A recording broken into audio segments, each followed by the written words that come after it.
But it came on the heels of a rather rough practice, and that was obvious. He did not look sharp. I thought he was Did nervous. you? I did. Interesting. And naturally so. When he started, it felt a little anxious. Like he was just feeling some of that anxiety. And then I felt like he understood we weren't attacking. And I think there's just a little bit of defensiveness there, naturally. I think he was honest about, we did not expect this to come out right now. This is not what we thought was going to happen. And yet he owned what he said. And he said, yeah, that is what I thought after I visited Minnesota. That is what I thought. But I appreciated how he said in the end, those were just thoughts. The reality is I came here and this is where I wanted to be. And that has never changed. Yeah, I think when that article came out with the excerpts from the Seth Wickersham book, all of the juicy details and stuff lost their relevance and importance once there was the paragraph that said, hey, I actually want to go to Chicago and I can do this here. Yes. I was like, okay, this is non-news now. You just Right. killed your whole story right here because none of the stuff at the top now means anything anymore Right. because he wants to be here. And to me, it kind of like ended the story there. And I get that people are going to talk about it. And it just so conveniently works out that when the book comes out, the Bears will be playing the Vikings too. Right. So right. nice for Seth Wickersham. Right. But I do think that Caleb handled it to a point that made it a non-story anymore. Yeah. I think he did. But it came on the heels of a rather rough practice, and that was obvious. He did not look sharp. And so I was talking to another reporter where I just said, I have some space and grace for that, right? He's 24 years old, however old he is, and he's handling something he was anticipating this press conference, right? And so, and I know, I mean, he was like missing throws on air, Tyler. Yeah. Like it was just stuff that an elite quarterback should be able to do. And so that raises questions about how quickly he's going to grasp what Ben Johnson wants him to do and how they start to grow together. Now, I appreciated that the head coach said he's asking the right questions. He's very attentive. He wants to get it right. And so like they're still getting to know each other. I just feel like we're so early. We're in the infancy stages of this relationship that we want to flourish. So please take your time setting the foundation, right? I feel like that is important to note. I'm with you there too. Like it, and like the press conference itself, like I don't think there was anything earth-shattering or groundbreaking that came up there. And I think that just he was eventually going to speak. He was eventually going to have to answer to this. To me, it didn't really matter if he did it last week, if he did it this week, if he does it next week. Like it was going to come up at a certain point. It's done. It's over with now. I feel like a lot of Bears fans have certainly moved on from this. Like I don't think there's any like ill will or people thinking that Caleb came out of this whole press conference and story looking bad. Not per at se. all. I don't. Not at and all. I think like it's just something that's kind of been moved on from at this point. I think and rightfully so, too. so. It was important to address it, but now it's over. I don't think we ever point back mid-season and say, oh, remember that moment. I don't think it was one of those things at all. I bet it comes back up when they play the Vikings week when one the book is and released, when the book's out. Well, but let's just be real. Like it all feels like it was released. The timing of it came on the heels of the schedule release.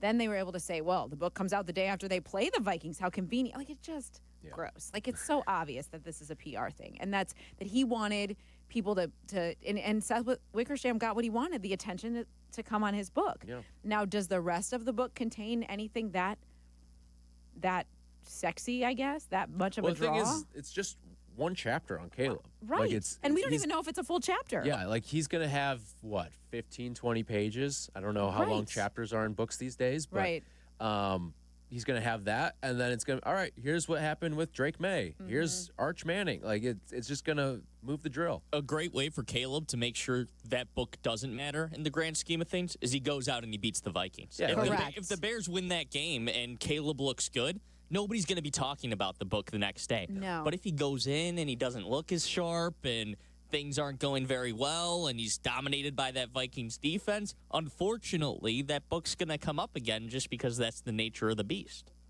Well, it became a national story in that moment. Not that the Bears aren't always a national story, but it became a national story in that moment. And yesterday. I think it was yesterday. I should know. I like listen to things later in life, but Yeah. I was listening to the Dan Patrick show, and Ross Tucker was on, and they simply asked him, who in the NFL, nothing about. They said nothing about Chicago. They asked him, as we're inside 100 days until the NFL season kicks off, who in the NFL is under the most pressure this year? And unsolicited, Ross Tucker said this. Caleb Williams, I know it's only year 2, Dan, but the Bears did something they've never done before, which is pay top dollar for a head coach.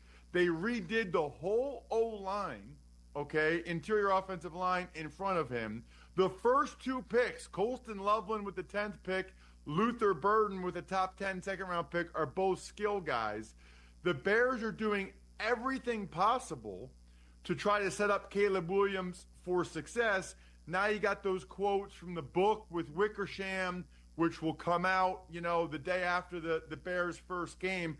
I think there's a little bit of sneaky pressure on Williams because those quotes and that book have kind of put even more of a spotlight on him than there already was. And it feels like whenever you're one of these number 1 pick guys, Trevor Lawrence, Caleb Williams, whoever, people want to blame everybody else as long as they can, especially the fans, right? Like Jacksonville fans.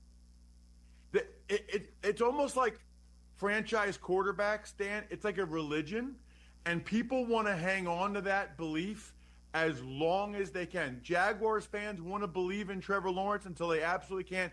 Bears fans want to believe in Caleb so badly.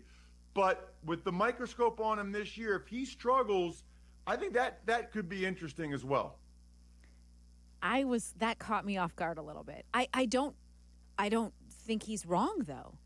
I would say the other guy you brought up in the clip, Trevor Lawrence, I think he's got more pressure on him than Caleb Williams. Probably. What year is this for him? Because he's already signed his contract. Right. So he's going into year 6, I believe now. Yeah. I believe he was drafted in 2019. That sounds right. So I think he's got an immense amount of pressure, and But the fact that he called it sneaky pressure, I think that's accurate. And it's not just what they did with Colston Loveland and Luther Burden. I mean, Ozzie Trapillo suddenly is competing for that left tackle spot. So now they've invested a lot there. And the coaching staff, as we've discussed so many times on our air, is now a true NFL coaching staff. Yeah. So he's surrounded by the right people to set him in the right direction. Now it's on him to respond to that. I think that is a lot of pressure. Yeah, I think everyone was talking about last year how, he's got the greatest situation a rookie quarterback has ever been dropped into. And, yes and no. I think in hindsight,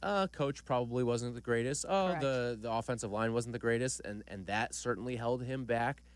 But now, looking at it this year, it's he's got it is a no excuse year. I wouldn't say he has the most pressure of any quarterback in the NFL or any player in the NFL heading into this season, but it is kind of you can't fail this year. Facts, Tyler. I don't think he has the most pressure at all, because I think there is some caveat to the fact that they did change coaching staffs going into his second year, that he is learning an entirely new playbook, but one that we expect to cater to his strengths in a way that they've told us that happened in the past, but it's not actually been real. No. And you're right about last year when we said, this is the best situation a rookie could come into. No, it wasn't. It so clearly wasn't. And there's a lot that still needs to be fixed. And I think there's pressure on Caleb.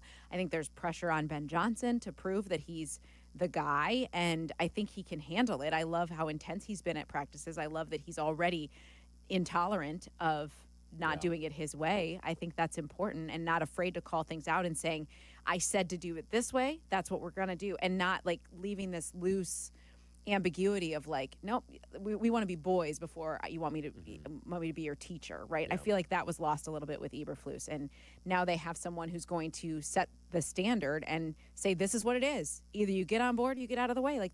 Those are your options. Yeah, I think the thing that took everyone aback a little bit was when we saw Ben Johnson get up on Cole Kmet. Yeah. And that's a guy who I can't tell you if I've ever seen Cole Kmet get, not to say that he hasn't, but I don't think I've ever seen Cole Kmet get reamed out. Cole Kmet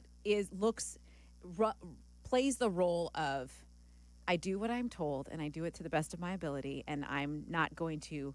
he doesn't seem rebellious. Yeah. Okay, he just doesn't seem like the guy who's going to go rogue and do his own thing Right, and not do yeah. what the coach says. That does not seem like who Cole Kmet is. No, not at all. I mean, he is like not the face of the team, but he's like the team ambassador. Yeah. to a Oh, degree. absolutely. Yeah. And he's just such a seems like such a wholesome representative. I mean, from his podcast to when we get to interview him, like just respectful and like that doesn't not seem like him. So if that's how the coach is setting his standard, is getting in the face of no matter, no respecter of names, I think that's important, and that's important too. Okay, so what did I say when I came in here? How I was like, I'm so cold, sweating now. Sweating now. We can turn the We knew that was turn going to the happen. No, thermostat down in here. do not touch it. I have 7 layers on. You're I will fired just up about the adjust. Bears. That's I what's am. going on. Well, that's what happens. I get like all animated about stuff. Whew. Okay. Do we need to take a break? We do need to take a break. Okay, we're going to take a break and continue our conversation. We'll talk a little bit more Bears. We might throw in some baseball, and as we get into more Cubs and White Sox in there, I guess, what are they, like a third of the way through? 60 games? Yeah. Yeah. Third of the way. Wow. Going so fast. Okay. Tyler's in for Peggy. You're listening to ESPN 1000.